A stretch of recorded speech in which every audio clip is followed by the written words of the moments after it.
welcome to a new edition of Loving a Broken Heart. My name's Nick. Glad you guys tuned in. There was a bit of a break in between our last video and this one. We'll get into more detail about that in an upcoming video. But what I wanted to do was to bring up a question that I really wanted to ask, actually, everyone else out there, especially the spouses, but of course, those of you who do live with CHD, feel free to chime in, let me know your opinion, because it's something that's very, very important for us to know. To make a long story short, which we will get into more detail later, we do have another procedure that's coming up for Jenny. We'll be heading over to UCLA within the next few months in order to have a procedure done for her, which we will talk about, I most definitely assure you.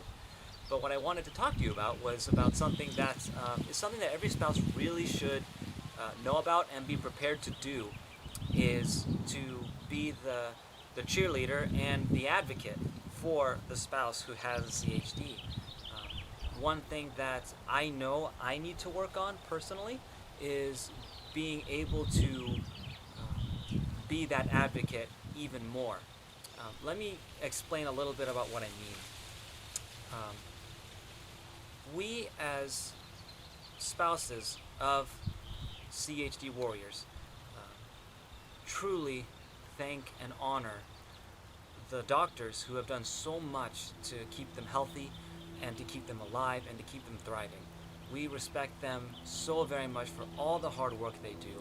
We know how dedicated they are to their jobs and how much they truly care about our spouses. I know that the doctors at UCLA do care for my wife.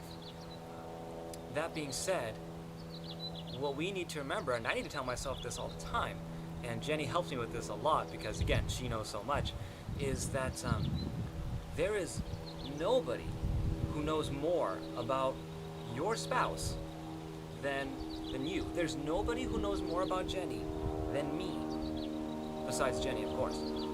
So what that means is that when doctors say, this is the plan, here's what we're going to do, this, that, and the other thing, of course we need to respect their opinion and to respect all the education that they have and their experience and all those things. But what we also have to remember is that this is a team effort, and they are one very important part of the team, the doctors, but so are we as the spouses. So if there's something that we may not necessarily agree with, it's not something where we have to go, well, they clearly know what they're talking about, they're the doctors. Are they educated? Of course. They're brilliant people. But what I have to remember personally is that they are very educated, very experienced doctors, but they do not live with my wife. They do not know my wife. They do not know how she reacts to certain things. They may not know what she needs. They're the ones who know how to take care of inside here, and in terms of her pacemaker down here, and the wires that go in between. They don't know how she reacts when she wakes up from anesthetic. They don't know the little things that she needs in order to help her feel more comfortable. They don't know the little nuances that we as spouses know about our husbands, about our wives. So when the time comes when we have to make decisions about our spouse's future, we have to come knowing fully well that we are experienced in terms of CHD. We have knowledge. We have been through a lot too. We have a lot of experience thanks to our spouses. I have so much experience thanks to my wife. So when we go in for our next procedure, when we go in for our next appointment, if it's just a checkup, if it's a major surgery, we have to come in knowing that we have an opinion too, and that opinion matters. And sometimes that opinion may differ from that of the doctor, and that's okay. I've had many experiences where the doctors will listen, and they do care, and they want to know what I think, because they also recognize I am part of the team, a very, very important part. So I've also come into experience with doctors who don't think they need my opinion. They think that they have all the answers, and are they smart? Of course they are. Do they have all the answers? No. So what we have to do is be prepared to disagree, which can be hard. I tend to be a very easygoing person. I know that I generally who doesn't like to get along with everybody? That's a goal.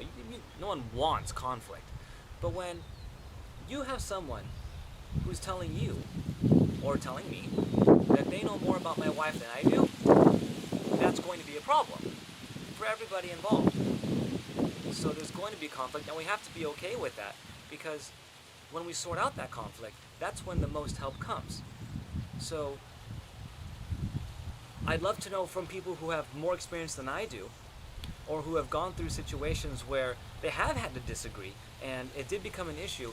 Please, let's talk about this, because it's by doing this that we can prepare other people who may not have had that experience yet, but most likely will, and also for people who have gone through the experience in a smaller way, be prepared for something that's bigger that may be coming along. Maybe like for me, we've had minor disagreements, but at the same time, I haven't had a big one yet. I have a feeling it's going to happen at some point. So being able to be prepared for that would be a huge benefit to me. So on a somewhat selfish note, if you have any experience that you want to share with me so that I can be more prepared for the sake of protecting and guarding my wife's care, that would be phenomenal. But then, even then, we could be benefiting other people who are engaged and who have not had the opportunity to go through this, or are newlyweds and again haven't had the chance, or people who just seem that they second guess themselves thinking, well, I disagree all the time, is that a good thing, is that a bad thing? We can help each other out. So I'm putting this video through not so much as someone who speaks from a whole lot of experience, but mainly knowing that it is an issue. So I'm kind of giving my 2 cents, but if you guys have any more that you want to bring in, feel free to comment. You can do so below through the YouTube comments. Also, feel free to comment on our website, lovingabrokenheart.wordpress.com. More videos are coming. I've been kind of hinting at some big news for the last, 5 months now? But I promise you that it will be coming within the next 2 to 3 weeks. We've been taking a bit of a break because of many different things that we call life.